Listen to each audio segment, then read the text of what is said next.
Good morning, everyone, and welcome to Monday Story Time. I'm so happy to see you. Let's start our story time today by singing our hello song. We clap hello like this. We clap hello like this. With our friends at story time, we clap hello like this. And we bounce hello like this. We bounce hello like this. With our friends at story time, we bounce hello like this. And we wave hello like this. We wave hello like this. With our friends at story time, we wave hello like this. Hello, friends. I'm outside in my yard, as you can see. It's such a beautiful day today. I thought it'd be fun to read stories outside. But before we read our first story, let's sing one more song. Since I'm so happy to be outside, let's try and sing If You're Happy and You Know It. If you're happy and you know it, clap your hands. If you're happy and you know it, clap your hands. If you're happy and you know it and you really want to show it, if you're happy and you know it, clap your hands. If you're happy and you know it, nod your head. If you're happy and you know it, nod your head. If you're happy and you know it and you really want to show it, if you're happy and you know it, nod your head. If you're happy and you know it, shout hooray, hooray. If you're happy and you know it, shout hooray, hooray. If you're happy and you know it and you really want to show it, if you're happy and you know it, shout hooray, hooray. Now if you're happy and you know it, do all three. Hooray! If you're happy and you know it, do all three. Hooray! If you're happy and you know it and you really want to show it, if you're happy and you know it, do all three. Hooray! Today, you don't have to guess what we're going to be reading about. It would be too hard because all three books I've chosen are about very different subjects. The reason I've chosen them, though, is because they're all very special to me. I love them all very much. Maybe because the story is really good, maybe because the illustrations are so wonderful, or maybe just because they're very fun to read. I hope that you enjoy them as much as I enjoy them. The first book we're going to read today is called The Lion and the Little Red Bird, and it is written and illustrated by Elisa Kleven. The author and illustrator has used yarn and wool and pieces of paper as well as paints to make all of her pictures. The Lion and the Little Red Bird. One afternoon, a little red bird saw a lion with a bushy green tail, as green as the forest. The bird had never seen anything so unusual and so pretty. Just looking at it made her happy. "Lion, lion," she said, "why is your tail so green?" The lion didn't understand the bird's language. He thought she was simply chirping. He smiled at her and wandered down to a field of orange flowers. The bird watched him roll and sniff and chase butterflies, then slowly walk west with the setting sun and disappear into a cave. The bird waited on a tree nearby. She wanted to see the lion's green tail again, but the lion did not come out of the cave, so the bird made herself a soft nest and slept through the warm, starry night. In the morning, the lion came out, swishing his tail, which was no longer green, but orange as a flower, orange as a butterfly, orange as the setting sun. "Lion, lion," the bird chirped, astonished. "Why is your tail so orange?" Again, the lion did not understand the bird. He smiled at her and climbed over the hill and up the mountain to a deep blue lake beneath a bright blue sky, where he soaked his tired paws while the bird splashed nearby. At the end of the day, the lion climbed back down the mountain, over the hill, and home to his cave. The bird settled down in the tree, wondering as the sky darkened about the lion and his orange tail. But in the morning, the lion's tail was no longer orange. It was blue as the brightest blue sky, blue as the deep mountain lake where he'd soaked his paws. "Lion, lion," the bird chirped, enchanted. "How did your tail change from orange to blue? Are you a magician?" The lion just smiled and ambled over to a bush full of shiny red berries. They were beautiful berries, but very sour. "Lion," the bird chirped, making a face. "These berries are still too sour to eat. Yuck! Why don't you pick them when they are ripe?" The lion just smiled, thinking how much he liked the bird's chirping company. All afternoon, the lion picked berries while the bird nibbled sunflower seeds nearby.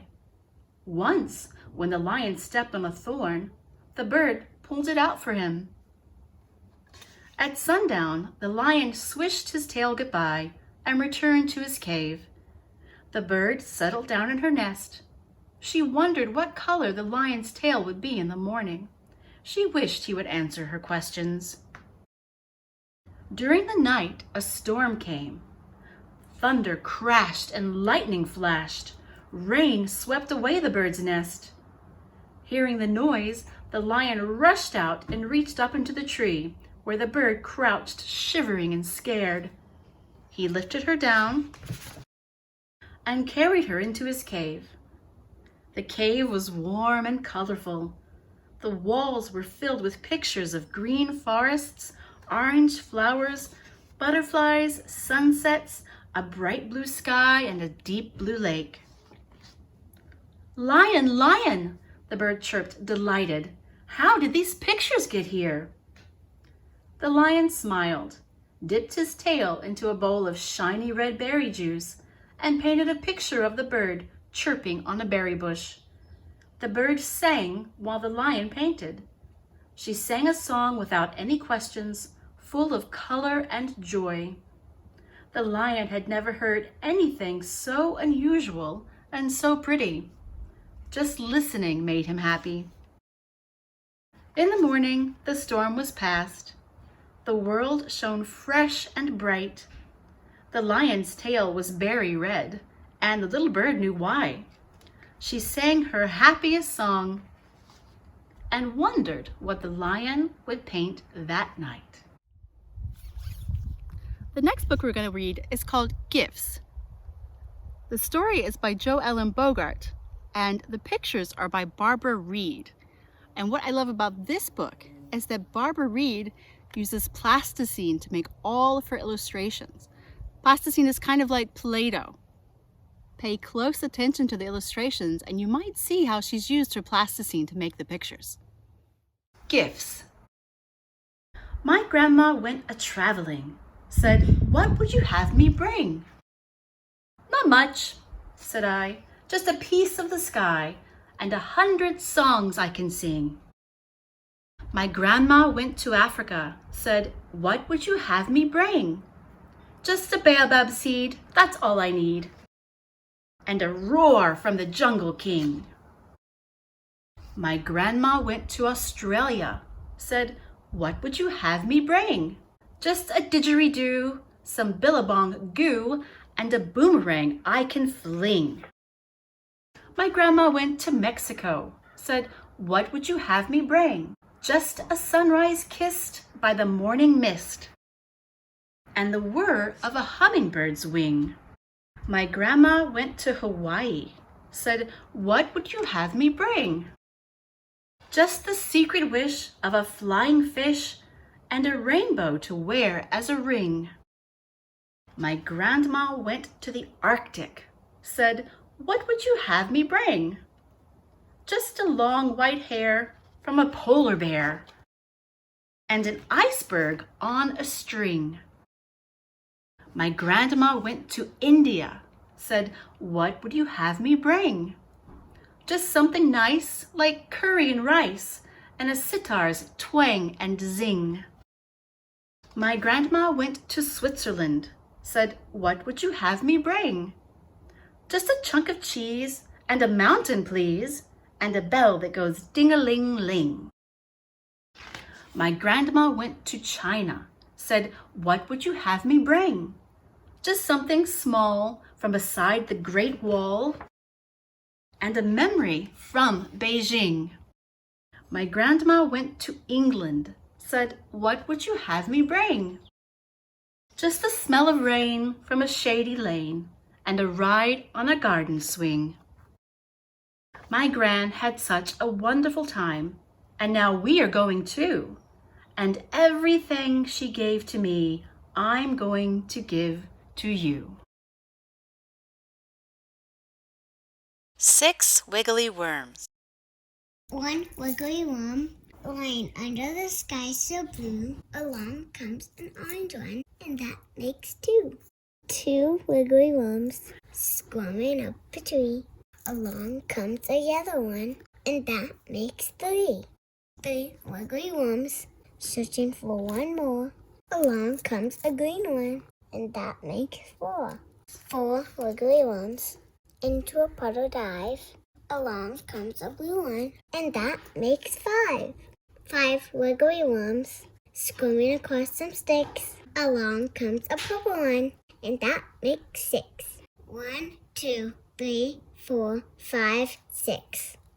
6 wiggly worms wiggling around. One took a dive, and that left 5. 5 wiggly worms wiggling around. One took a snore, and that left 4. 4 wiggly worms wiggling around. One took a knee, and that left 3. 3 wiggly worms wiggling around. One withdrew, and that left 2. 2 wiggly worms wiggling around. One took a run, and that left 1. 1 wiggly worm wiggling around. It saw the sun, and then there were none. And the last book we're going to read today is called King Hugo's Huge Ego. And it's by Chris Van Dusen. And this book is so colorful, and it's such a fun read. Hugo's Huge Ego. Long ago, when people spoke with words like thou and thee, there lived a king named Hugo, who was only 3'3". And though this mini monarch stood no higher than an elf, his ego was enormous. He thought highly of himself. Yes, Hugo was a cocky king, as boastful as could be. To him, no other person was as wonderful as he. He made his subjects bow to him whenever he was nigh. It pleased him to look down on them each time that he went by. And every Friday morning, at precisely 10:30, his guards called all the people to the tower base, and then King Hugo cleared his throat and gave his captive congregation a lengthy talk he liked to call the speech of adoration. For hours, the poor villagers endured the boring buzz of how mighty and magnificent King Hugo thought he was. One day, King Hugo climbed aboard his coach of gleaming gold to watch the peasants bow to him as down the road he rolled. But when he turned a corner by a field of amber hay, a maiden with a heavy load was blocking up the way. The heralds blew their trumpets, then called out to the lass, "Step aside and bow your head, allow the king to pass." The girl, whose name was Tessa, said bluntly, "Go around." She didn't want to drop her load and bow down on the ground. The king began to rant and rave and spout and spit and sputter. "Roll on," he barked, and then they bumped poor Tessa to the gutter. She landed in the rivulet. Oh, what a muddy mess. But little did King Hugo know she was a sorceress, the kind with special powers like a wizard or a witch. So she cast a spell upon the king while mired in the ditch. A pox on you, O cocky king, in robes of ruby red. Let's see if all your arrogance can fit inside your head. The next day, when the king awoke, he climbed down from his bed and gazed into his looking glass admiringly and said, I do believe, dear Hugo, you're more handsome than last night. But when he put his crown back on, it felt a little tight.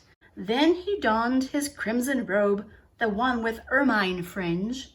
How grand I am, the king exclaimed, then felt a little twinge.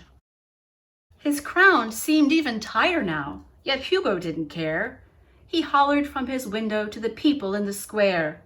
Say, who's the most majestic king? 'Tis I, you must admit. But when he pulled his head back in, it almost didn't fit. Every time he claimed to be the greatest in the land, the king perceived a tingle and felt his head expand.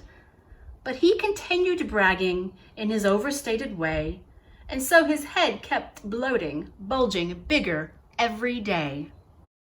By Friday, Hugo's head was huge, but still he didn't know that his self-directed compliments had caused his head to grow. His speech of adoration was scheduled as before, but when he reached the tower, he could not fit through the door.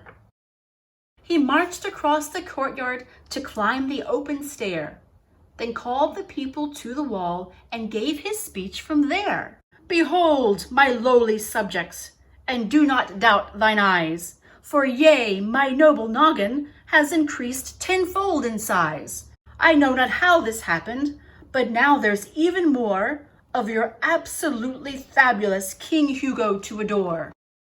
The more he talked, the more he grew, till suddenly a squall hit the king's gigantic head and pitched him off the wall. He floated freely through the air, then landed with a thud.